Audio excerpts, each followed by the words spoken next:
भक्तवृंद। हरे कृष्णा कृष्ण कृष्ण हरे हरे, हरे राम राम राम हरे हरे। तो भी हमारे 2 प्रवचन हुए हैं श्री ईशोपनिषद के ऊपर। अभी सभी भक्तों के पास ये पुस्तक उपलब्ध है ना? अभी नहीं है, जिन्होंने प्राप्त किया है वो पद्मनाभ कृष्ण प्रभु से प्राप्त कर सकते हैं। गुजराती और हिंदी भाषाओं में अवेलेबल है अभी अपने पास। पहले हम थोड़ा सा जो पहले पढ़ाई किया उसका थोड़ा सा 2 मिनट रिवीजन कर लेते हैं, उसके बाद हम आगे बढ़ेंगे। तो जो ईश स्तुति करके हैं वो श्लोक पहले लेंगे, मैं बोलूंगा उसके बाद आप दोहराएंगे। ओम पूर्णमदः पूर्णमिदं पूर्णात् पूर्णमुदच्यते पूर्णस्य पूर्णमादाय पूर्णमेवावशिष्यते। अनुवाद: भगवान परिपूर्ण है और चूंकि वे पूरी तरह से पूर्ण है, अतएव उनसे होने वाले सारे उद्भव जैसे कि यह दृश्य जगत पूर्ण इकाई के रूप में परिपूर्ण है। पूर्ण से जो कुछ उत्पन्न होता है वह भी अपने आप में पूर्ण होता है। चूंकि वे संपूर्ण है, अतएव उनसे यद्यपि न जाने कितनी पूर्ण इकाइयां उद्भूत होती हैं, तो भी वे पूर्ण रहते हैं। फिर मंत्र 1 लिया था हमने। ईशावास्यमिदं सर्वं यत्किंचित् जगत्यां जगत् तेन त्यक्तेन भुञ्जिता मा गृधः कस्यचिद्धनम्। अनुवाद: इस ब्रह्मांड के भीतर की प्रत्येक जड़ अथवा चेतन वस्तु भगवान द्वारा नियंत्रित है और उन्हीं की संपत्ति है। अतएव मनुष्य को चाहिए कि अपने लिए केवल उन्हीं वस्तुओं को स्वीकार करे जो उसके लिए आवश्यक हैं और उसके भाग के रूप में नियत कर दी गई है। मनुष्य को यह भली भांति जानते हुए कि अन्य वस्तु किसकी है, उन्हें स्वीकार नहीं करना चाहिए। आज हम लेंगे मंत्र 2, 10 नंबर का पेज है हिंदी में। मैं बोलूंगा उसके बाद आप उसका उच्चारण करेंगे। पहले हम उसका शब्द ले लेते हैं, उसके बाद फिर उच्चारण करेंगे। ठीक है। कुर्वन्, निरंतर करते हुए, एव, इस प्रकार, इह, इस जीवन काल में, कर्माणि, कर्म, जीजी विषेत, जीने की इच्छा करे, शतम, 100, समाह, वर्ष, एवं, इस तरह रहते हुए, त्वयि, तुमको, न, नहीं, अन्यथा, दूसरा, वैकल्पिक, इतः, इस पद से, अस्ति, है, न, नहीं, कर्म, कर्म, लिप्यते, बांधता है, नरे, मनुष्य को। अभी हम श्लोक लेंगे। कुर्वन्नेवेह कर्माणि जिजीविषेच्छतं समाः। कुर्वन्नेवेह कर्माणि जिजीविषेच्छतं समाः। एवं त्वयि नान्यथेतोऽस्ति, एवं त्वयि नान्यथेतोऽस्ति, न कर्म लिप्यते नरे, न कर्म लिप्यते नरे, प्रभु जी में से कोई पढ़ेंगे? कुर्वन्नेवेह कर्माणि कुर्वन्नेवेह कर्माणि जीजी विषेच्छतम समाः एवं त्वयि नान्यथेतोऽस्ति न कर्म लिप्यते नरे। और कोई पढ़ेंगे? कुर्वन्नेवेह कर्माणि जीजी विषेच्छतम समाः एवं त्वयि नान्यवेतोऽस्ति न कर्म लिप्यते नरे। और कोई पढ़ेंगे?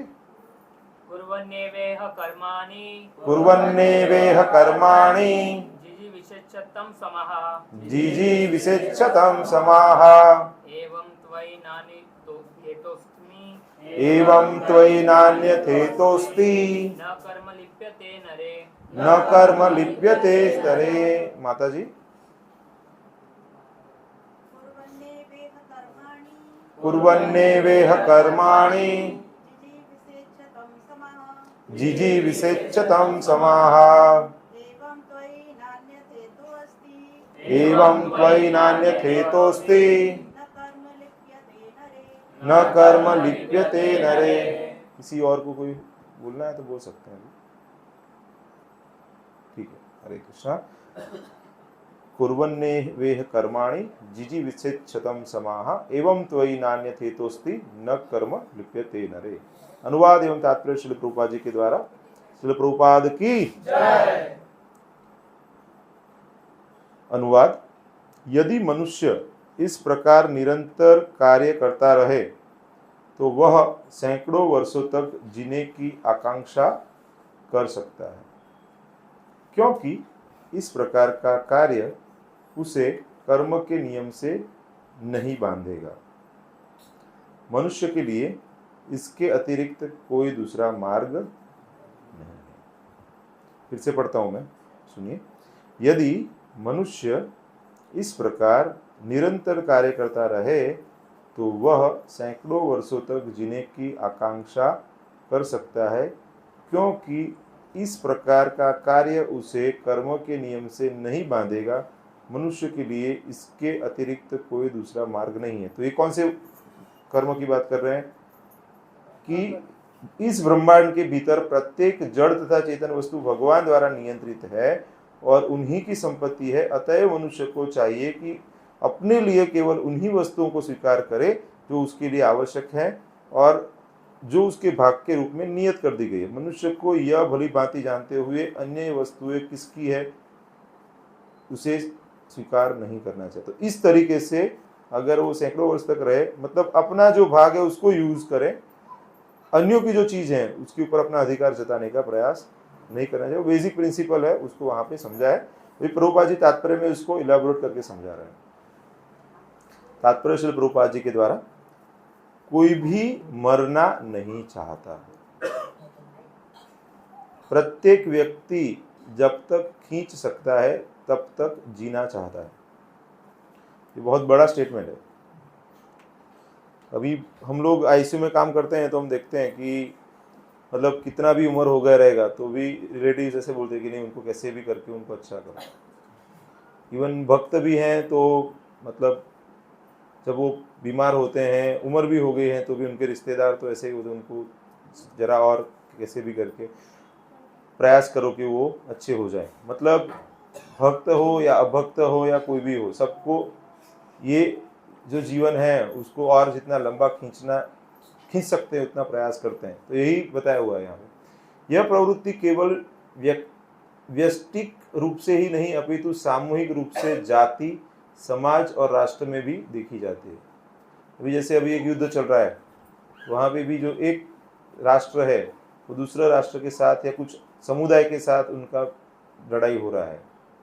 उसमें हम समझ सकते हैं कि सब लोग अपना एक आइडेंटिटी रहता है। जैसे कि गांव में रहेगा तो मतलब कोई कास्ट और दूसरे कास्ट के बीच में, या एक गांव या दूसरे गांव के बीच में, या एक देश या दूसरे देश के बीच में ऐसे संघर्ष यथारूप रहता है।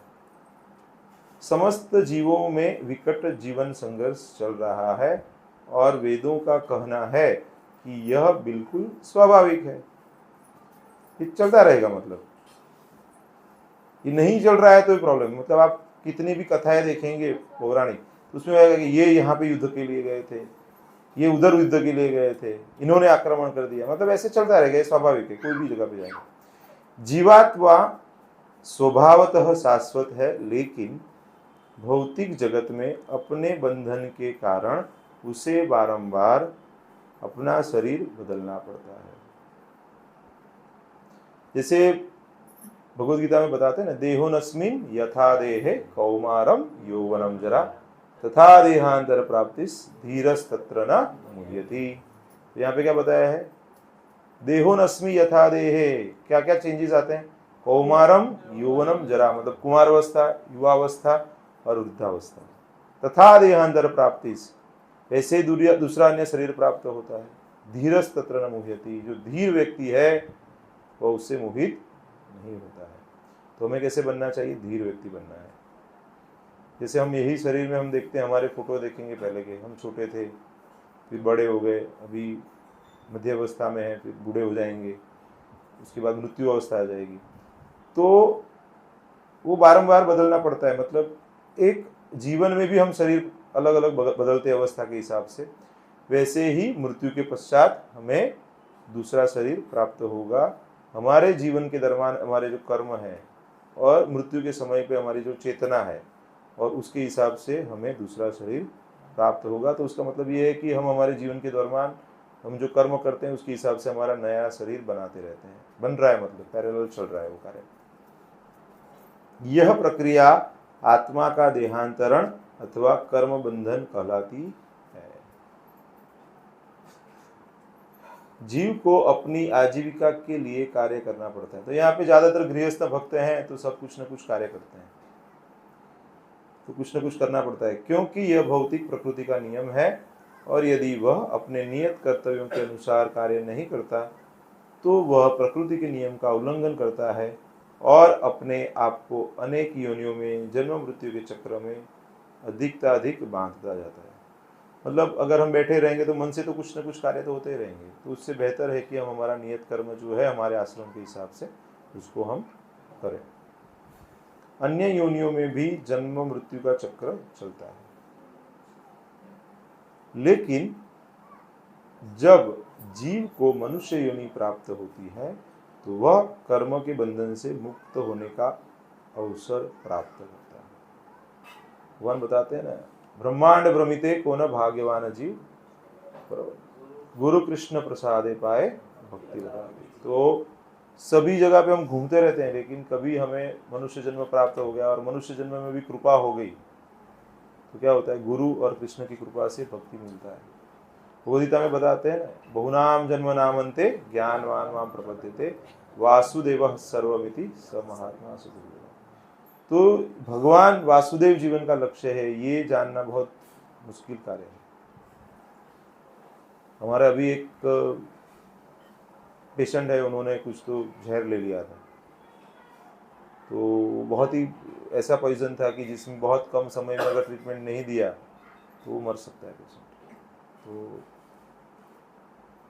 उनके रिलेटिव्स के साथ मेरा डिस्कशन चल रहा था, वैष्णव कुटुंब से ही है वो, जैसे गुजरात में हवेली वाले रहते हैं वैसे। तो बाद में फिर मैंने बताया कि अभी वो ऐसा न करे, उसके लिए उनको भक्ति में लगाना पड़ेगा, क्योंकि भक्ति ही एक ऐसी प्रक्रिया है कि जिसके अंदर व्यक्ति अपने स्वरूप को समझता है। जीवेर स्वरूप होय कृष्णेर नित्यदास। अगर हम अपना स्वरूप नहीं समझेंगे तो क्या करेंगे, हम अपने आप को शरीर का मालिक समझ बैठेंगे और उसके ऊपर हम कुछ भी करने का प्रयास करेंगे। लेकिन जब हमें पता चलेगा कि ये जो है भगवान का प्रॉपर्टी है, भगवान खुद बताते हैं 5वें अध्याय के 29वें श्लोक, भुक्ताराम एक तपसाम सर्वलोक महेश्वरम श्रुदम सर्वभूतानाम ज्ञात्वा शांति गच्छति। शांति हमें क्यों प्राप्त नहीं है, क्योंकि हमें पता नहीं है कि भगवान नियंता है। हम ऐसे समझते हैं कि हम नियंता है, उसकी वजह से ही हमें सारे प्रॉब्लम्स झेलने पड़ रहे हैं। तो सारे प्रॉब्लम्स अलग अलग हो सकते हैं, लेकिन उसका एक ही उपाय है, कृष्ण भावनामृत। कृष्ण भावनामृत के अलावा कोई उपाय नहीं है, नहीं है, नहीं है। कली काल में एक ही उपाय है, संकीर्तन, भगवान का संकीर्तन एक कर सकते हैं। और जब अकेले हैं तो भगवान का नाम का जप कर सकते हैं। अभी जब मैं ऑलमोस्ट 35-40 मिनट होता है मेरे घर से, मैं यहाँ पे आता हूँ, तो मैं प्रेमावतार चैतन्य महाप्रभु का ऑडियो बुक है वो सुन रहा था मैं। तो वहाँ पे चैतन्य महाप्रभु रामानंद राय से वार्तालाप करते हैं और उसके अंश बताए हुए हैं उसमें। तो सर्वश्रेष्ठ मार्ग क्या है उसके बारे में अलग अलग स्टेज से समझाते हैं। फिर भगवान कैसे अलग अलग लोगों का उद्धार करते हैं उसके बारे में बताया जाता है। तो हम बहुत ही भाग्यवान हैं कि कलयुग में जन्म हुआ है, लेकिन थोड़े सालों पहले ही, 500 साल पहले ही, परम करुणा के जो सागर हैं, औदार्य अवतार चैतन्य महाप्रभु हैं, उनका आविर्भाव हुआ और हमें वही ज्ञान श्री प्रभुपाद जी ने वही परंपरा में हमें प्रदान किया है। तो अगर वह ज्ञान हम अच्छे से आत्मसात करेंगे तो हमारा मनुष्य जन्म सार्थक हो जाएगा। तो भारत भूमि में जन्म हुआ तो क्या करना चाहिए? पहले अपना कल्याण करना है और फिर परोपकार करना है, प्रचार करना है। तो वहाँ पे एक जो ब्राह्मण है उनको ऐसा है कि भगवान की शरण लेनी रहती है। भगवान वो साउथ में यात्रा में दक्षिण में जाते हैं तो रास्ते में एक ब्राह्मण मिलते हैं, तो वो बोलते हैं कि मुझे अभी आपको शरणागत हो जाना है।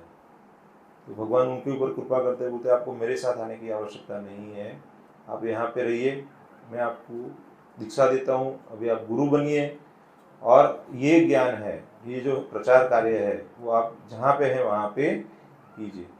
तो मतलब आप जहाँ पे भी स्थित हैं वहाँ पे आप कृष्ण भक्ति का प्रचार कीजिए, क्योंकि चैतन्य महाप्रभु जो स्वयं कृष्ण हैं उनकी आज्ञा हमें है कि हमें उनके नाम का प्रचार कार्य अच्छे से करना चाहिए और यही मनुष्य जन्म का लक्ष्य है। बाकी तो और कुछ भी करेंगे तो वो टेम्पररी होने वाला है और वही यहाँ पे रहने वाला है। आप डॉक्टर बन गए, इंजीनियर बन गए, बहुत बड़े उद्योगपति बन गए, बहुत बड़े राजकारणी बन गए, कितना पद प्रतिष्ठा सब प्राप्त कर लिया आपने, लेकिन आज से 2000 साल पहले भारत में कौन सा राजा था? कोई किसी को याद है क्या? और किसी को फर्क भी नहीं पड़ता। Does it matter to anyone? No, doesn't. तो कुछ फर्क नहीं गिरता है उससे। लेकिन अगर आपने भक्ति की रहेगी तो आपका भी कल्याण होगा और आप जहाँ पे रह रहे हैं आसपास में लोगों का भी कल्याण होगा, आपके परिवार के लोगों का भी कल्याण होगा। तो इसीलिए हमें क्या करना चाहिए? मनुष्य जन्म का मैक्सिमम फायदा लेना चाहिए। तो यहाँ पे बताया है कि मनुष्य योनि प्राप्त होती है, वह कर्म के बंधन से मुक्त होने का अवसर प्राप्त करता है। भगवद गीता में कर्म, अकर्म तथा विकर्म का अत्यंत स्पष्ट वर्णन हुआ है। जो कार्य किसी के नियत कर्तव्यों के अनुसार शास्त्रों में उल्लिखित विधि से संपन्न किए जाते हैं वे कर्म कहलाते हैं। मतलब नियत कर्म है उसको कर्म बोलते हैं। जो कर्म मनुष्य को जन्म मृत्यु के चक्र से मुक्त करते हैं वे अकर्म कहलाते हैं। मतलब जो भी कर्म नियत कर्म है, अगर उसका फल भगवान को अर्पण कर देते हैं या फिर भगवान की प्रसन्नता हेतु ही जो कर्म करते हैं तो उसका कर्म बंधन लगता नहीं है, तो वो अकर्म हो जाते हैं। तो अभी वो पेशेंट के रिलेटिव, पेशेंट अच्छा हो गया, उसको इक्मोथेरापी दिया, बहुत महंगा थेरापी रहता है, वो 1-2 दिन का खर्चा ही 5-6 लाख हो जाता है उसका। वो पेशेंट अच्छा हो गया, अभी वेंटिलेटर से बाहर आ गया, सब हो गया। तो वो धन्यवाद कर रहे थे मुझे और हमारी टीम को। तो मैंने बोला ये मैंने नहीं बचाया, ये भी भगवान की कृपा रहेगी इसलिए बचे हैं, बाकी सब बचते नहीं है। ये हमारे कार्डियोलॉजिस्ट से मैंने बात की, हमारे किडनी के डॉक्टर से बात की, नेफ्रोलॉजिस्ट से, वो बोले ऐसे पॉइजन वाले हमने कभी भी बचे हुए नहीं देखे, ये पहले बचे हुए। तो मैं उन्हें यही समझा रहा था कि भगवान निमित्त बनाता है सभी को। जब आप क्रेडिट लेते हो तो प्रॉब्लम होता है, डेबिट भी आपके ऊपर ही होगा। बोलते हैं ना आप ही भगवान हो, डॉक्टर को देख के क्या बोलते हैं? आप ही भगवान के स्वरूप, आप ही। बोला हम भगवान नहीं है, भगवान के दास है। जब हम अपना स्वरूप भूल के भगवान बनना चाहते हैं तब प्रॉब्लम चालू हो जाता है। इसीलिए अगर आप प्रचार कार्य में भी हैं और भक्त जुड़ रहे हैं आपके माध्यम से, तो आपको यही ध्यान रखना चाहिए कि आपकी वजह से नहीं जुड़ रहे हैं। प्रभुपाद की कृपा है, पूर्ववर्ती आचार्यों की कृपा है, उनका संदेश है, उसको लेके आप लोगों की तरफ जा रहे हैं, इसीलिए लोग जुड़ रहे हैं। आपको ऐसा कभी भी अभिमान नहीं करना चाहिए कि आपकी वजह से आपको तो ये लाभ मिल रहा है कि वो मूवमेंट में आप लगे हुए हो। तो आपको हमेशा कृतज्ञ बने रहना चाहिए, नम्र बने रहना चाहिए कि आपको मौका मिला है कि आप सेवा कर पाओ। सभी को ये सेवा करने का मौका नहीं मिलता है। ये मकरपुरा एरिया में ये प्रोग्राम होता है, बस्ती कितनी रहेगी? 1-2 लाख लोग तो रहते रहेंगे ना, इधर ज़्यादा रहेंगे ना। तो यहाँ तो कितने 60 लोग आते हैं। अभी कल परसों से तो दांडिया करने के लिए चले जाएंगे, वो अपने भक्त भी चले जाते हैं। उसमें क्या है, वो उनका पुराना स्वभाव आ जाता है ना। वो बोले यहाँ स्वाभाविक है, ऐसा है, उनका गलती नहीं है, स्वभाव हो गया है उनका। वो कृष्ण भक्ति सबको उपलब्ध नहीं है, डिफिकल्ट है, सरल नहीं है। तो यहाँ पे बताते हैं कि तो वो विकर्म कौन से हैं वो बताते हैं। किंतु जो कार्य अपनी स्वतंत्रता का दुरुपयोग करके संपन्न किए जाते हैं और जिसमें अधम योनियों में जाना पड़ता है, वे विकर्म कहलाते हैं। मतलब जो शास्त्र में नहीं है उससे विरुद्ध कार्य करते हैं, तो नरक का द्वार दिखाता है वो। इस 3 प्रकार के कर्मों में से बुद्धिमान मनुष्य उसे ही अच्छा समझता है जो उसे कर्म के बंधन से मुक्त कर दे। कुछ न कुछ तो कार्य करना पड़ेगा, तो ऐसे कार्य करें कि वो फिर से नया जन्म प्राप्त ना हो, भगवत भक्ति प्राप्त हो, भगवत धाम प्राप्त हो, या इवन मुक्ति के बाद भी अगर भगवान की इच्छा है कि यहाँ पे रह के हम सेवा करें तो उसके लिए भी भक्त तैयार है, लेकिन भगवान से दूर लेके जाए वैसे कोई भी कर्म, मतलब पाप और पुण्य दोनों से दूर रहना चाहिए। तो पुण्य ऐसा कर्म है कि जिसका फल भोगना पड़ेगा, पाप ऐसा है जिसका फल भोगना पड़ेगा। लेकिन जब अकर्म हो जाएगा, मतलब कृष्ण की प्रसन्नता के लिए जो कर्म है या जिसका फल भगवान को अर्पण कर दिया है, तो उसका फल हमें नहीं भोगना पड़ेगा, तो हम कर्म बंधन से मुक्त हो सकते हैं। आगे बताते हैं कि सामान्य लोग प्रसिद्धि प्राप्त करने के उद्देश्य से तथा इस संसार में या स्वर्ग में के उच्चतर जीवन स्तर प्राप्त करने के उद्देश्य से अच्छा कार्य करते हैं, लेकिन अधिक उन्नत लोग कर्म तथा कर्म के फल से सर्वथा मुक्त होना चाहते हैं। अब इसको मैं थोड़ा सा इलाबोरेट करके समझाने का प्रयास करूंगा। तो सामान्यतया हमारे जो पहले लोग गांव में रहते थे, फिर गांव में से क्या आ गए, सिटी में आ गए। क्यों आ गए? क्योंकि यहाँ पे आर्थिक समृद्धि, भौतिक जीवन की सुविधाएं उपलब्ध है। फिर यहाँ पे भी सेचुरेशन आ गया, तो और बड़े सिटी में चले गए, वो मुंबई, दिल्ली, ऐसे सब सिटी में चले गए। वहाँ पे भी सेचुरेशन आ गया, तो फिर अमेरिका चले गए, ऑस्ट्रेलिया, न्यूजीलैंड, लंदन, ऐसे बड़े बड़ी जगह पे लोग चले गए। और बोलते इधर भी सुख नहीं है, तो फिर क्या, स्वर्ग लोक में जाना है। तो मतलब यहाँ पे जो अलग अलग कंट्रीज में जाते हैं, उसका मतलब क्या है, वो भौतिक स्तर का जो सुख यहाँ पे जो उपलब्ध है, उससे बेहतर स्तर का सुख प्राप्त करने के लिए जाते हैं। तो वहां पे बताते हैं कि बुद्धिमान पुरुष भलीभांति जानते हैं कि अच्छे या बुरे कार्य समान रूप से मनुष्य को भौतिक कष्टों से बांधने वाले हैं। अभी अब बेड़ी सोने की हो या लोहे की हो, बेड़ी तो बेड़ी है, वो आपको बांध के रखेगा, नहीं तो आप बंधे हुए रहोगे ना। जो उन्हें अच्छे या बुरे दोनों ही प्रकार के कार्य से फलों से मुक्त कर दे, ऐसे कार्य को खोजना चाहिए।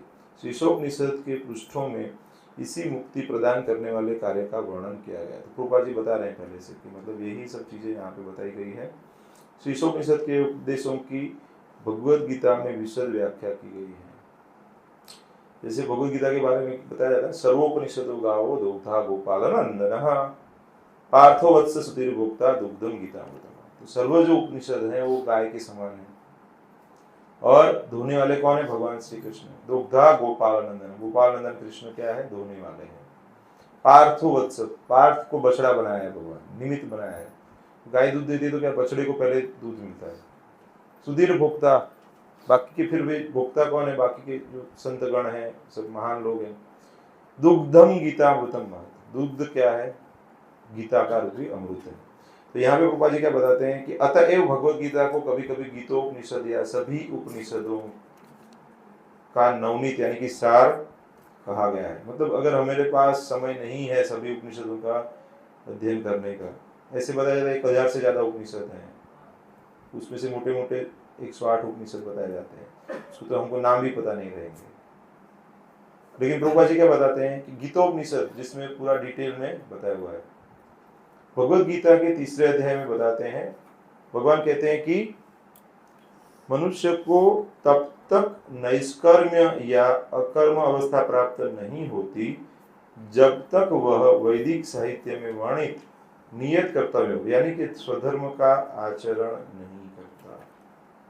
जैसे बताते हैं स्वधर्म जो हमारा है वो उसमें निधन हो जाए तो भी अच्छी बात है, पर धर्मो भयावह, किसी और का कर्म जो है वो करने से अपने कर्म में प्रवृत्त होना सही है।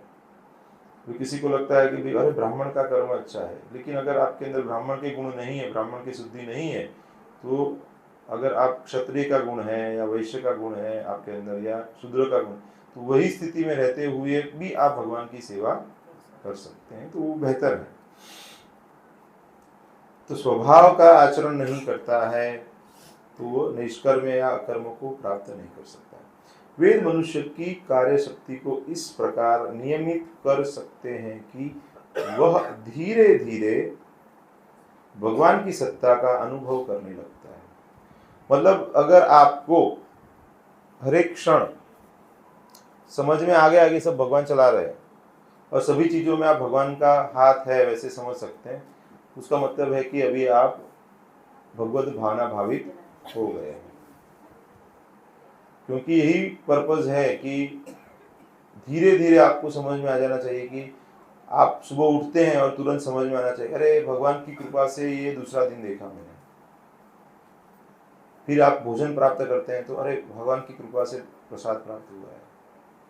फिर आप और कुछ कार्य करते हैं, आपका घर में कोई कार्य हो रहा है, अच्छे से हो रहा है, सब कुछ बढ़िया चल रहा है, उसका मतलब है कि आपको पता चलना चाहिए कि भगवान की कृपा से हो रहा है और भगवान ही करवा रहे हैं। तो वैसे धीरे धीरे आपको वो समझ में आता है, तो आप धीरे धीरे भगवान की सत्ता का अनुभव करने लगते हैं। जब वह परमेश्वर वासुदेव अथवा कृष्ण की सत्ता का अनुभव कर लेता है तो यह समझना चाहिए कि उसे सकारात्मक ज्ञान की अवस्था प्राप्त कर ली है। इस शुद्ध अवस्था में प्रकृति के गुण सतो रजो तथा तमो गुण कार्य नहीं कर पाते हैं और उसे नैष्कर्म्य के आधार पर कर्म करने की क्षमता आ जाती है। ऐसा कर्म मनुष्य को जन्म तथा मृत्यु के चक्र से नहीं मारता है। ये इतना डिफिकल्ट नहीं है, सरल तो नहीं है लेकिन डिफिकल्ट भी नहीं है। जैसे कितने यहाँ पे स्टूडेंट हैं यहाँ पे जो पढ़ाई कर रहे हैं, हाँ, तो अभी आप कितना घंटा पढ़ाई करते हैं? अभी स्टूडेंट से तो कितना घंटा पढ़ाई, जैसे अभी छुट्टी है, पूरा दिन फ्री है आपके पास, कहीं पे भी जाना नहीं है, सत्संग में भी नहीं जाना है, घर पे हो, तो कितना घंटा पढ़ाई करते हो एवरेज? 2 घंटा, 4 घंटा, 6 घंटा, 8 घंटा? अच्छा, आप 2 घंटा। अच्छा, 8 घंटा 10 घंटा वाले हैं कोई? 12 घंटा, 15 घंटा, 17 घंटा? मतलब अभी कल एक भक्त मिले थे तो उनके पुत्र और पुत्री को मैं थोड़ा बता रहा था कि अगर आप स्टूडेंट है फॉर एग्जाम्पल और अच्छे से आप पढ़ाई नहीं कर रहे हैं तो आप भक्ति क्या अच्छे से करोगे? अगर आप स्टूडेंट हैं और अगर आपका काम अच्छे से, तो आप गृहस्थ बन के भी नहीं करोगे, मतलब ब्रह्मचारी बन के भी नहीं करोगे। तो आपका जो कार्य भगवान ने दिया हुआ है, जो आश्रम में हो, वो आश्रम को अच्छे से करना चाहिए, मतलब उसको जस्टिफाई करना चाहिए। अगर वो कार्य आप कृष्ण को अर्पण करना चाहते हैं, उसका फल, तो वो ऐसे करना चाहिए कि बहुत अच्छे से पढ़ाई करना चाहिए, उसमें अंदर लग जाना चाहिए। अगर कोई गृहस्थ है तो गृहस्थी के जो कार्य हैं वो उतना अच्छे से करने चाहिए। मतलब गृहस्थ का क्या जिम्मेदारी, बाकी तीनों आश्रम को ध्यान रखना है, ब्रह्मचारी लोगों का ध्यान रखना है, वानप्रस्थ, सन्यासी, सबकी सेवा करनी है। तो आप जहाँ पे भी स्थित हैं तो वो इतना अच्छे से कीजिए कि भगवान प्रसन्न होने चाहिए। सही कि नहीं? तो ऐसे कई माता पिताओं का कंसर्न रहता है कि हमारे बच्चे पढ़ते नहीं है, तो भक्ति को एक्सक्यूज नहीं बना देना चाहिए। हम लोग तो भक्ति कर रहे हैं ना, फिर वो क्या करेंगे, 2 घंटा माला कर लेंगे और 2 घंटा पढ़ेंगे, फिर बाकी के घंटे क्या करेंगे? तो मतलब आपको मैं इसीलिए दामोदर चैतन्य प्रभु का उदाहरण देता हूँ। MBBS में पढ़ते थे तो एग्जाम के लिए अच्छे से पढ़ाई भी करते थे, कॉलेज भी अटेंड करते थे और 16 वाला भी करते थे। मतलब ऐसे परफेक्ट करना चाहिए डिवोटी है तो कि एक आदर्श उदाहरण बने। ऐसा किसी को नहीं लगना चाहिए कि भक्ति को एक्सक्यूज बना के वो अपनी जिम्मेदारियों से भाग रहा है। तो ऐसा कई बार हम देखते हैं ना, मतलब कुछ बच्चों को ऐसा लगता है कि पढ़ना अच्छा नहीं है तो फिर 2-4 माला कर लो, 8 माला कर लो। वो नहीं है ना, वो भी करना आपकी उम्र पढ़ाई करने का है ना, तो आपको जो अच्छा लगता है पढ़ना तो पड़ेगा ना। फिर आपका गृहस्थ आश्रम में आ गए तो वो जिम्मेदारी लेना पड़ेगा, वानप्रस्थ हो गए तो वानप्रस्थ की जिम्मेदारी ले, और किसी ने संन्यास दिया है तो उनकी जिम्मेदारी ज्यादा रहती है, तो उनको वो जिम्मेदारी लेना पड़ेगा। लेकिन आपको कृष्ण को प्रसन्नता करने के लिए, उसके लिए अच्छे से कार्य जहां पे भी स्थित है वहां पे करना चाहिए। तो प्रभुपाद की भी ऐसी इच्छा है कि हम ऐसे जहां पे भी हैं वैसे रहें कि लोग प्रभावित हो हमसे। अभी हम लोग सब प्रभुपाद के जीवन को जब पढ़ते हैं तो प्रभावित क्यों होते हैं?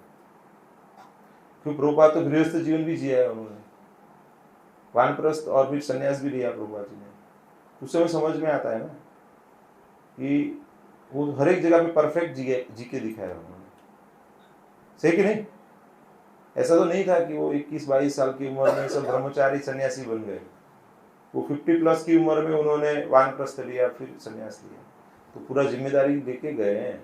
तो ऐसे कोई गृहस्थ कंप्लेन कर अरे प्रभुपाद जी तो अलग थे, ऐसा कुछ नहीं। उन्होंने भी सब करके दिखाया हमें कैसे करना चाहिए। हमें तकलीफें कैसी रहती है, गृहस्थी में तकलीफें उनको भी रहती थी, बिजनेस के लिए जाना पड़ता था, आना पड़ता था, तकलीफ रहती थी उस समय, लेकिन उसको भी उन्होंने अच्छे से किया। और कैसे किया? निष्कर्म भाव से किया उन्होंने, और साथ साथ में प्रचार कार्य भी करते थे बहुत अच्छे से, जितना उनसे बन पड़ता था वो करते थे।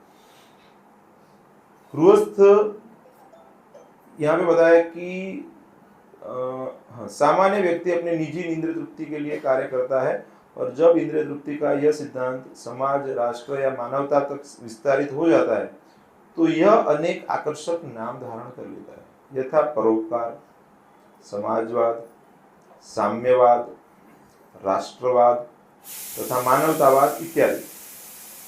ये वाद निश्चय ही कर्म बंधन के अत्यंत आकर्षक रूप हैं।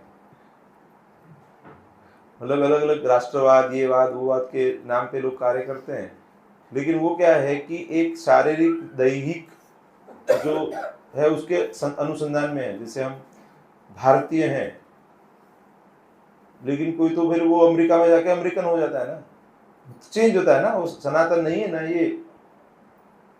लेकिन जब कृष्ण की भक्ति में लगते हैं तो कृष्ण के भक्त हैं, वो सनातन स्वरूप है हमारा।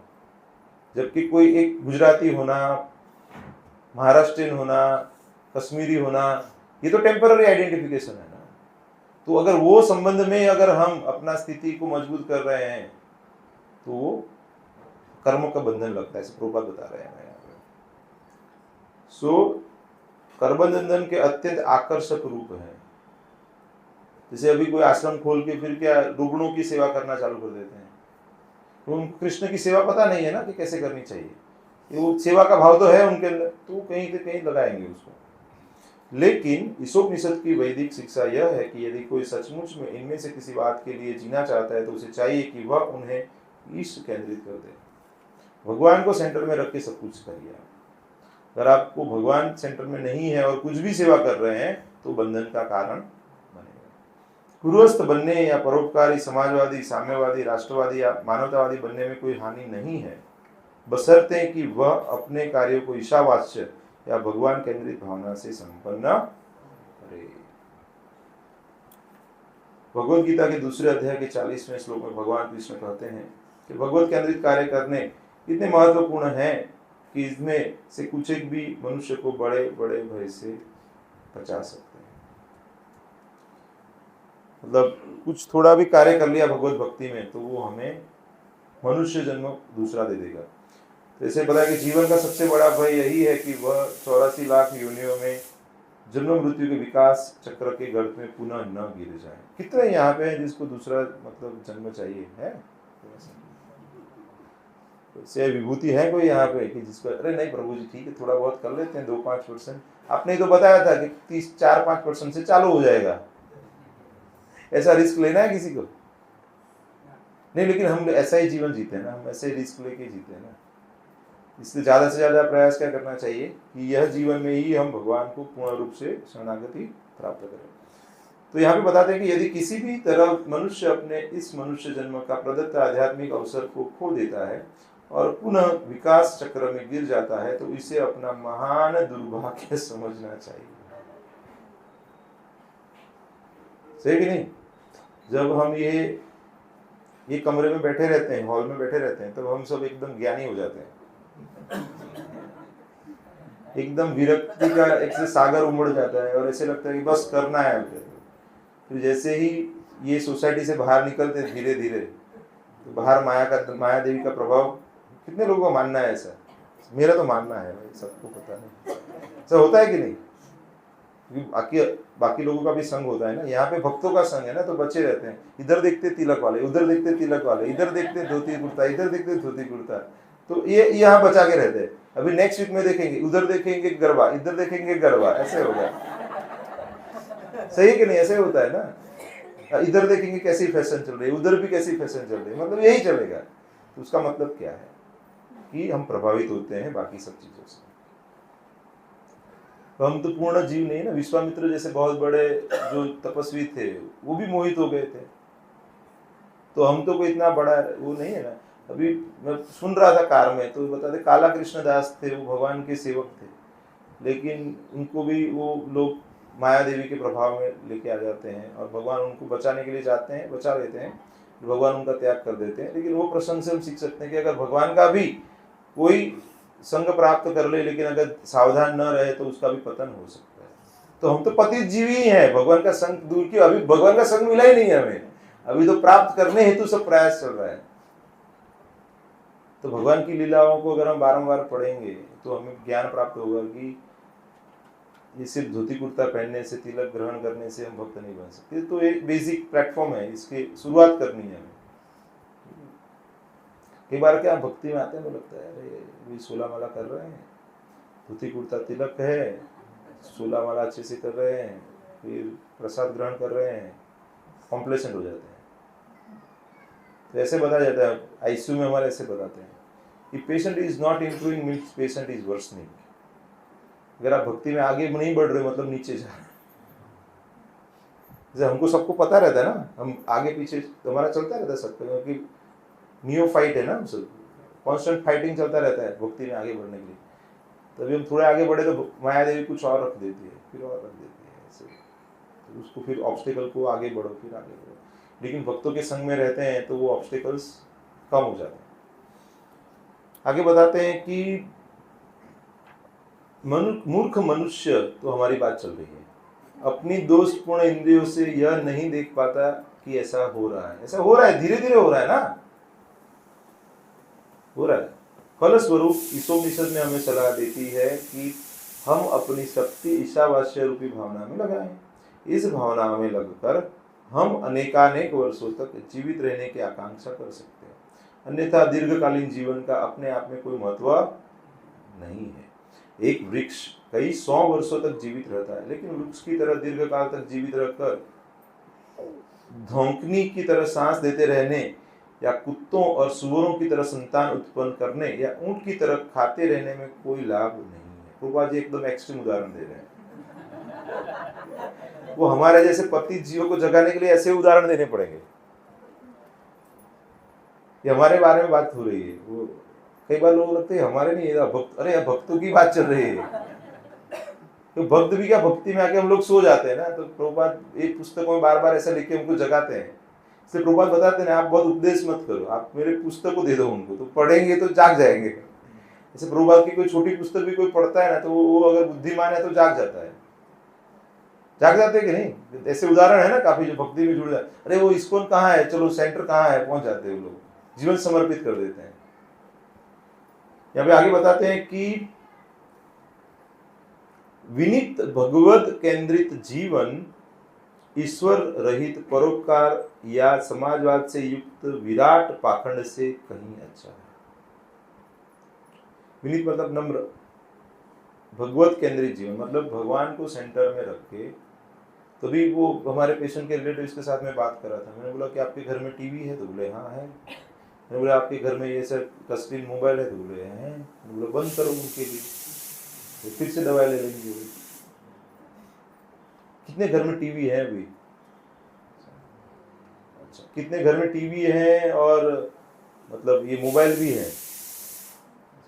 अच्छा, मोबाइल तो सबके घर में रहेगा ना, तो यही प्रॉब्लम है आजकल, वो मोबाइल भी टीवी ही है, उसमें भी मतलब काफी आपको माया का प्रभाव आता रहता है उसमें।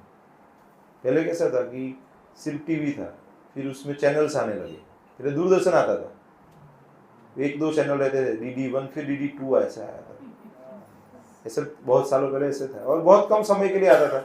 न्यूज आते थे, एक दो प्रोग्राम, कृषि का प्रोग्राम और वैसे ही आता था, ज्यादा वो मतलब माया का इतना प्रभाव नहीं था, मतलब उसमें ज्यादा जानकारी थी बस। ऐसा कुछ मूवीज ऐसे संडे को आएगा या शुक्रवार को आएगा, कुछ तो मूवी के सॉन्ग एक आध हफ्ते में का ज्यादा नहीं आता था उसमें।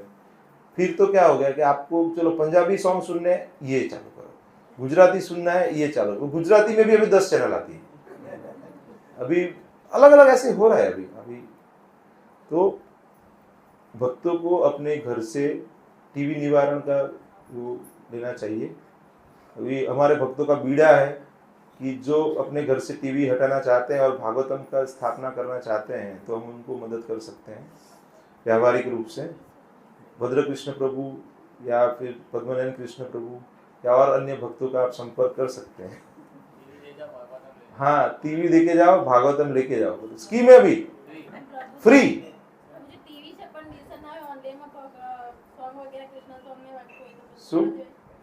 अभी वो टीवी का मतलब क्या है, चैनल वाला टीवी मतलब अभी इसमें इंटरनेट बिना मोबाइल चला सकते हो आप, ऐसा प्रॉब्लम नहीं है। मतलब ये मोबाइल अगर आपके पास है और आप फोन बातचीत करने के लिए कर रहे हो तो वो प्रॉब्लम नहीं है। ऐसा मोबाइल है आपके पास, सिर्फ बातचीत करने के लिए कर रहे हो तो कोई प्रॉब्लम नहीं। फिर इसमें आपके पास यूट्यूब है, व्हाट्सएप है, ये है, वो फेसबुक है, तो उसका मतलब क्या, इंस्टाग्राम है, तो उसका मतलब क्या है कि वो फिर वो मोबाइल है। मतलब अदरवाइज वो बटन जैसा ही हो गया ना, सादा हो गया ना। अगर आपके पास ये मोबाइल के अंदर इंटरनेट है क्या, तो वैसा ये इंटरनेट वाला फोन है वो ऐसा है। टीवी भी ऐसा है, चैनल वाला टीवी है तो प्रॉब्लम है, वो डिश वाला नहीं चाहिए आपको। उसके अंदर कुछ भक्ति के कार्यक्रम देखना है, कुछ प्रभुपाद का देखना है, तो उसको आप देख सकते हो, वो गलत नहीं है। लेकिन अगर आप मतलब सीरियल्स, अभी आज के समाज में ये प्रॉब्लम बढ़ गए हैं, वो सीरियल्स को देखते हैं, खासकर माताएं देखते हैं। जो माताएं नहीं देखते हैं वो लेडीज देखते हैं, मतलब माताएं तो ऐसा नहीं देखते हैं, तो भक्ति में आ गए तो वो बंद कर देते हैं। लेकिन जो मतलब जो कर्मी लोग हैं तो वो लोग देखते रहते हैं और उसमें से गलत चीजें सीखते हैं, प्रभावित होते हैं उससे। कितने लोगों का मानना है ऐसा? समाज में ऐसा नहीं है वैसा बता रहे हैं वहां पे, समझिए आप। समाज में ऐसा नहीं है कि घर में झगड़ा होता रहता है, घर में ये होता रहता है, घर में कुछ किसी के सामने कुछ गलत ऐसे स्ट्रेटेजी बना, ऐसा नहीं है। घर में लोग आराम से ही रहते हैं, लेकिन ऐसा आपके मन में डालने का प्रयास करते हैं कि ऐसा कर सकते हैं, फिर लोग सीखते हैं, ऐसा उसमें से सीखते हैं। पहले ऐसा ही था कि लोग सिंपल जीवन जीते थे, अपने बड़े बुजुर्ग की सेवा करते थे, बच्चों का ध्यान रखते थे, बड़े बुजुर्ग आशीर्वाद देते थे, उनको सब सहायता करते थे, किसी को कोई प्रॉब्लम नहीं था, सुनते थे एक दूसरे की बात। अभी जब से ये टीवी और चैनल्स ये सब आने लगे तो तब सब लोग स्वच्छंदी होने लगे, टॉलरेंस चला गया है, समाज जीवन अपना टूट रहा है। अभी देखिए आप, गौरांग प्रभु का लेक्चर सुन रहा था कल। हाँ, 1811 में इतने सारे गुरुकुल थे जो वो आए निको लेकर के, जो बाहर से आए इधर, वो इधर आके देखा तो उन्होंने कि ये भारत को मैं तोड़ नहीं सकता, क्योंकि इधर इतना संस्कृति भी है, सब कुछ इधर ही है। सही है। उस टाइम इतने सारे गुरुकुल थे, हर गांव में घर घर जैसा गुरुकुल था। हाँ, सब जगह पे पढ़ाई का मौका था और गुरुकुल सिस्टम था। लेकिन उन्होंने क्या किया, अपना संस्कृति को तोड़ दिया, अपना गुरुकुल सिस्टम को तोड़ दिया। तो उसकी वजह से क्या हो रहा है, अभी हम सबको क्या करना है, इंग्लिश मीडियम, फिर क्या है कॉन्वेंट सिस्टम, उसमें सब बच्चों को डालना है ना। सबको क्या बनाना है, नौकर बनाना है सबको। बच्चे को सबको क्या करना है, नौकरी देने के लिए तैयार करना है। ऐसा है ना, ऐसा है ना, अभी तो ऐसा हो गया ना। सब इसके लिए तो पढ़ते हैं ना, फिर फ्रस्ट्रेट हो जाते हैं क्योंकि उनको अभी जॉब नहीं मिलता है ना। अभी उस टाइम ऐसा था कि हर घर में और सबको संस्कृत आती थी, सबको आता था, सब पढ़े लिखे थे और सब संस्कृत में स्कॉलर थे, एक्सपर्ट थे सब और लोग। अभी क्या उल्टा हो गया कि सबको अंग्रेजी सिखाना है कंपलसरी, इसके ये सब हो रहा है। और अंग्रेजी आपको व्यवहार में जितना जरूरी है उतना बहुत हो गया है, व्यवहार के लिए जितना जरूरी है बहुत हो गया। बाकी आपका जो व्यवहार है वो अगर गुजराती में चल रहा है, गुजराती आता है, लोकल लैंग्वेज आना चाहिए, राष्ट्रीय भाषा आनी चाहिए, बहुत हो गया। आपके लिए ज़्यादा जरूरी नहीं है। और भक्ति के लिए भी इंग्लिश जानना ज़्यादा जरूरी नहीं है। मतलब भक्ति करने के लिए आपको संस्कृत अगर आप सीख सकते हैं तो अच्छी बात है, अगर नहीं सीख सकते हैं तो प्रभुपाद की कृपा से, प्रभुपाद के भक्तों ने, शिष्यों ने अलग अलग भाषाओं में, प्रादेशिक भाषाओं में भी ये सारे पुस्तकें उपलब्ध हैं। तो कितने भक्त हैं जो भागवतम प्राप्त नहीं किया अभी तक? कोई है ऐसे? सबके के पास है भागवतम? जिनके पास नहीं है तो वो अभी उनको धीरे धीरे सोचना चाहिए। बेसिक पुस्तक पहले पढ़ लीजिए आप, उसके बाद भागवतम पढ़ना चाहिए आपको। तो वो मैकोले की जो सिस्टम है उसमें से बाहर आना है, ये हमारी जो सिस्टम है उसको फिर से अपनाना है। जब ईशोपनिषद की भावना से परोपकारी कार्य किए जाते हैं तो एक प्रकार से कर्मयोग बन जाते हैं। ऐसे कर्मों की संस्तुति भगवद गीता के 18वें अध्याय में की गई है, क्योंकि उनसे उनके कर्ता को जन्म मृत्यु के विकास चक्र में गिरने के भय से सुरक्षा की गारंटी प्राप्त हो जाती है। इस प्रकार से भगवत केंद्रित कार्यकलाप अधूरे रहने पर भी कर्ता के लिए शुभ होते हैं, क्योंकि उसे अगले जन्म में उसे मनुष्य योनि का मिलना सुनिश्चित हो जाता है। इस प्रकार मनुष्य को मुक्ति मार्ग पर अपनी स्थिति सुधारने का एक और अवसर प्राप्त हो जाता है। मतलब जब हम ये शास्त्र पढ़ेंगे, समझेंगे, तो धीरे धीरे उसको जीवन में लगाएंगे। अभी जैसे मैं कई बार बोलता हूँ ना, कितने भक्तों को इच्छा है, तो इच्छा तो करनी चाहिए एटलीस्ट। इच्छा से ही आगे बढ़ते हैं। शायद अभी वो इच्छा पूरे नहीं कर पाएंगे, लेकिन जैसे कितने भक्त हैं जो 10 साल पहले दीक्षित नहीं थे ना, तो वो आपने इच्छा की कि आपको दीक्षा प्राप्त करनी है गुरु से, तो फिर आप वो दिशा में धीरे धीरे आप सोचने लगे, फिर आप उसके अंदर थोड़े से सिंसियर हो गए। फिर एक समय आया कि जब आपको गुरु ने दीक्षा प्रदान की, गुरु ने आपको स्वीकार किया, फिर जैसे उन्होंने स्वीकार किया तो फिर आप अपनी सेवाएं आपने बढ़ाई। ऐसे भक्त हैं कि 5 साल पहले भक्ति में नहीं थे, ऐसे भक्त है ना काफी, तो 5 साल पहले रेगुलर भक्ति में नहीं थे, लेकिन कोई भक्त के संपर्क में आए, उसके बाद भक्ति में लगे। तो आप भक्ति में जैसे जैसे आगे बढ़ेंगे वैसे वैसे उसमें आप प्रगति करेंगे। मनुष्य ईश केंद्रित कार्य किस प्रकार कर सकता है, इसका विवरण श्रील रूप गोस्वामी को भक्ति रसामृत सिंधु में विस्तृत रूप से दिया गया। वो ग्रंथ हमने ऑलरेडी पढ़ाई किया हुआ है, उसका जो मुख्य आगे के जो चैप्टर्स हैं वो हमने पढ़े हुए हैं। यह ग्रंथ हमने अंग्रेजी भाषा में नेक्टर ऑफ डिवोशन शीर्षक के प्रकाशित किया है। श्री ईशोपनिषद की भावना के अनुसार कार्य करने के इच्छुक सबों को हम इस अमूल्य ग्रंथ का लाभ उठाने का परामर्श करते हैं। तो प्रभुपाद मतलब एकदम बता रहे हैं कि अगर आपको भक्ति में आगे बढ़ना है तो भक्ति रसामृत सिंधु ग्रंथ को बारंबार अध्ययन करना चाहिए। तो कितने भक्त ऐसे हैं कि जिन्होंने भक्ति रसामृत सिंधु ग्रंथ प्राप्त नहीं किया है, तो आप प्राप्त कर लीजिए, ठीक है, जो भाषा में आपको चाहिए। शुरुआत का जो प्रथम खंड है उसके शुरुआत में 19-20 जो चैप्टर्स हैं पहला खंड के, वो आपको पढ़ने चाहिए। उसके अंदर पूरा विवरण अच्छे से दिया हुआ है, कैसे करना चाहिए, क्या करना चाहिए। क्योंकि और हमारा लेक्चर सीरीज भी है, उसके ऊपर पूरा प्रभु जी ने सब रखा हुआ है। तो पद्मनाभ कृष्ण प्रभु का जो चैनल है उसके ऊपर वो सारे ये लेक्चर्स हैं, वो उपलब्ध हैं। उसके साथ साथ श्री उपदेशामृत के ऊपर भी जो प्रवचन हुए हैं वो भी सब हैं। प्रभुपाद की इच्छा है कि जो इस्कॉन में जो भक्त जुड़े हैं उनको श्री भगवद गीता यथारूप, फिर उस ईशोपनिषद है, फिर भक्ति रसामृत सिंधु है और उपदेशामृत है। तो ये 4 ग्रंथ, मतलब भी ऑफिशियली जो कोर्स करते हैं तो उसको भक्ति शास्त्री बोला जाता है। तो ये 4 ग्रंथ तो पढ़ाई करना चाहिए, अच्छे से पढ़ाई करना चाहिए, क्योंकि अगर आपको दीक्षा भी प्राप्त करनी है तो आपको ये बेसिक तो पता होना चाहिए और उसके बाद भागवतम पढ़ना चाहिए आपको। तो ये अगर आप पढ़ेंगे, क्योंकि ऐसे प्रभुपाद बताते हैं कि religion without philosophy is mental sentimentalism, और अगर फिलोसफी है, philosophy without religion is speculation, mental speculation. तो दोनों चाहिए आपको। आपको जो भी कार्यकलाप है भक्ति में वो तो करना ही है, लेकिन वो कार्यकलापों के साथ आपको फिलोसफी भी पता होना चाहिए। इसीलिए प्रभुपाद जी ने ऐसे सिस्टम बनाया कि दिन में 2 बार मिनिमम कक्षा होगी, सुबह में और शाम में। सुबह में भागवतम की कक्षा होती है, शाम को मंदिर में श्रीमद् भगवद गीता के ऊपर कक्षा होती है। तो इसी तरह हमें ये बुक्स आर द बेसिस, पुस्तकों को पढ़ना चाहिए।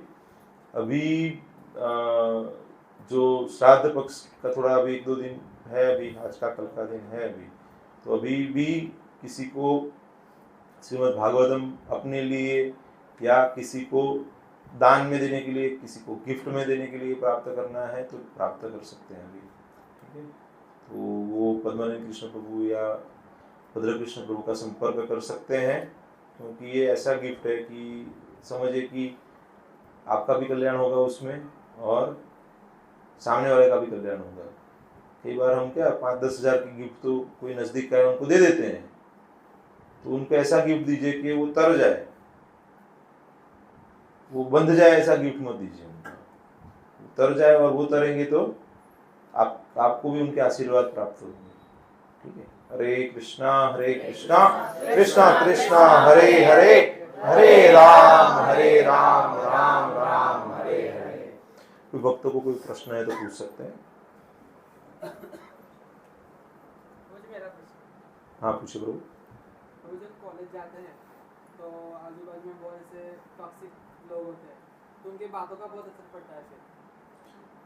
तो डेफिनेटली यही तो मैं बता रहा था कि जैसे आप किसी के भी संग में आएंगे तो प्रभाव आएगा। तो उसका एक ही उपाय है कि अपनी साधनाओं को अच्छे से कीजिए। तो जब आपकी साधना का स्तर ऊपर आ जाएगा तो आप उनसे प्रभावित नहीं होंगे, वो आपसे प्रभावित होंगे। इसीलिए हमें भक्तों का संग बढ़ाना चाहिए और हमारी साधना अच्छे से करनी चाहिए, जिससे कि हम उनके व्यवहार से प्रभावित न हो, बल्कि over a period of time वो हमारे भगवत भक्ति से प्रभावित हो और वो भी भक्ति में आ जाए। तो ये ऐसा होता है। अभी आप 2-3 साल से भक्ति में लगे हैं, तो जैसे जैसे आप आगे बढ़ेंगे तो आपकी भक्ति अच्छे से होगी, तो उससे वो प्रभावित होंगे। और किसी को कोई प्रश्न है क्या? भाई कोई है जिसको भी माला बढ़ाने की इच्छा हुई है आज? है कोई? सब लोग 16 माला कर रहे हैं? अच्छा, बहुत बढ़िया। कौन लोग 16 माला नहीं कर रहे? हाथ ऊपर करें। बढ़िया है, एकदम ट्रांसपेरेंट है, बता रहे सब, अच्छी बात है, बता रहे। जो नहीं कर रहे 16 माला, उसमें से किसको ऐसा आज लग रहा है, आग लग गई कि अभी 16 माला करनी चाहिए? करनी नहीं है, करनी चाहिए, ऐसे आग लग रहा है। किसको ऐसा लग रहा है कि 16 माला करनी चाहिए? ऐसे करनी नहीं है। हाँ ठीक है, अच्छी बात। क्योंकि अगर आप हाथ भी ऊपर कर रहे हो ना, तो भगवान नोटिस कर रहे हैं कि ये सिंसियर है, तो भगवान कृपा देंगे। ये बहुत सूक्ष्म बात है, वो आप शायद समझ लेंगे तो अच्छी बात है। इच्छा करनी चाहिए हमेशा। आपकी क्षमता नहीं है ना, मैं हमेशा ऐसी इच्छा करता हूँ कि मैं बहुत ज्यादा डोनेशन करूँ, इसलिए भगवान कमाने की क्षमता देते हैं।